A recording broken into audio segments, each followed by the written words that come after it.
नमस्कार। आज हम बीएड प्रथम वर्ष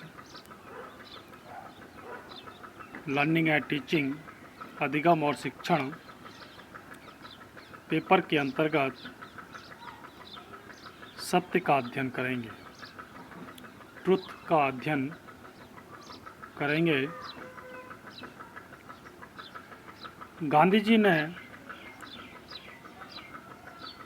परमात्मा को सत्य माना है और सत्य ही परमात्मा है, ऐसा कहा है। सत्य अंदर की आवाज़ है। उनके अनुसार परमात्मा की प्राप्ति का केवल एकमात्र रास्ता ट्रुथ है।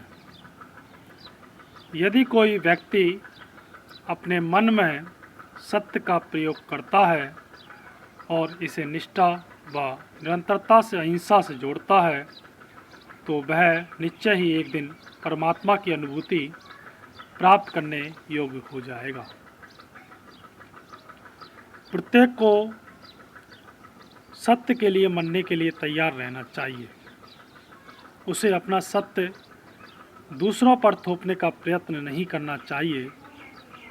साधारणतः ट्रुथ का अर्थ समझा जाता है सत्य बोलना।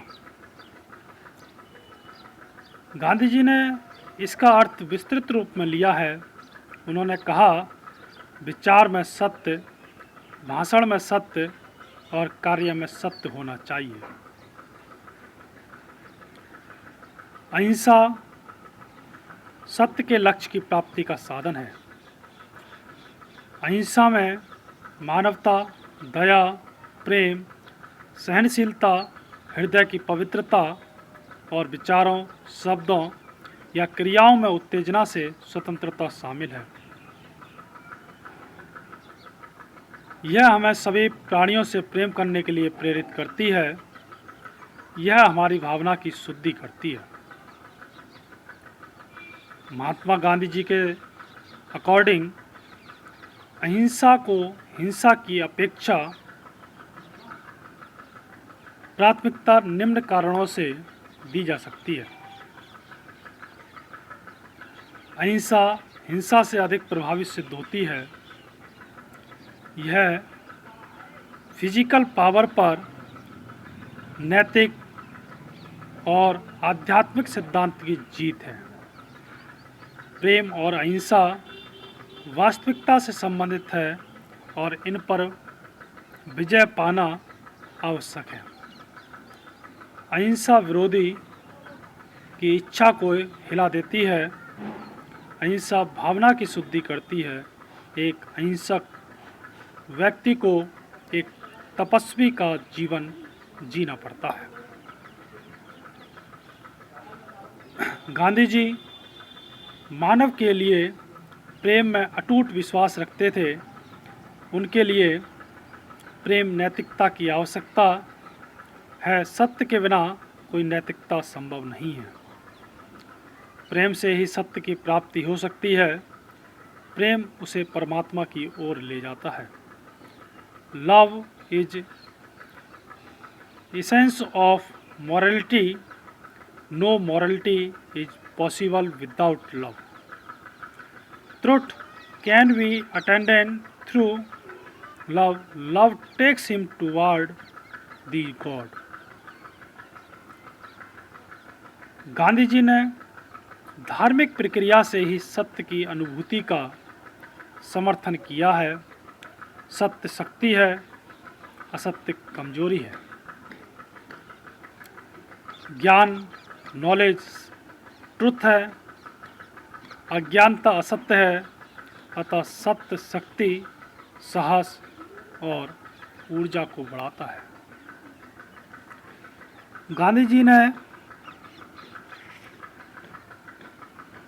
गांधी जी की अहिंसा दो पैरों पर खड़ी है। उनमें से पहला है निडरता, निर्भीक, और दूसरा है सत्य। उनके लिए निडरता का अर्थ है समस्त बाह्य भयों से मुक्ति। जैसे बीमारी का भय, शारीरिक चोट, मृत्यु का भय, संपत्ति विहीन होने का भय, अपने प्रियजन की मृत्यु का भय, प्रतिष्ठा खोने का भय, अनुचित कार्य करने का भय आदि।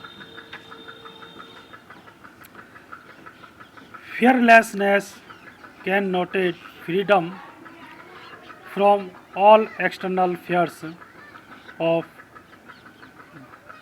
disease, bodily injury, and death, or disposition of losing one's nearest and dearest, of losing reputation, or giving often and so no।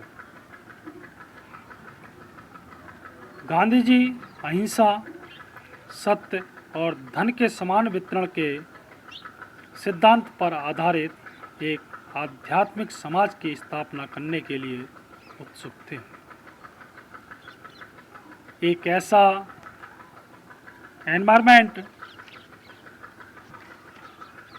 जो किसी भी प्रकार के सोशल, पॉलिटिकल, इकोनॉमिक और धार्मिक शोषण से स्वतंत्र होगा, ऐसा समाज सभी प्रकार के झगड़ों और संघर्षों से मुक्त होगा।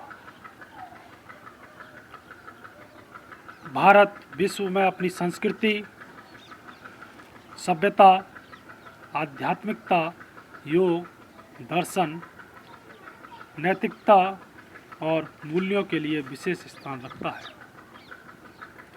लेकिन आज यह आध्यात्मवाद से हटकर भौतिकवाद की ओर उन्मुख हो गया है, जिसका सबसे घातक परिणाम हमारी एजुकेशन सिस्टम पर पड़ा है। शिक्षा का झुकाव यदि नितांत भौतिकवादी हो जाए तो इसका सबसे अधिक दुष्प्रभाव हमारी कल्चर, हमारी सभ्यता, हमारे आदर्श, हमारी नैतिकता, मॉरलिटी और मूल्यों पर पड़ा है। आज हमने अपनी संस्कृति को छोड़कर वेस्टर्न कल्चर, पाश्चात्य संस्कृति को अपना लिया है। परिणाम स्वरूप न हम अपनी संस्कृति को ही सहज रख सके और ना ही अन्य किसी संस्कृति को ठीक से अपना सके।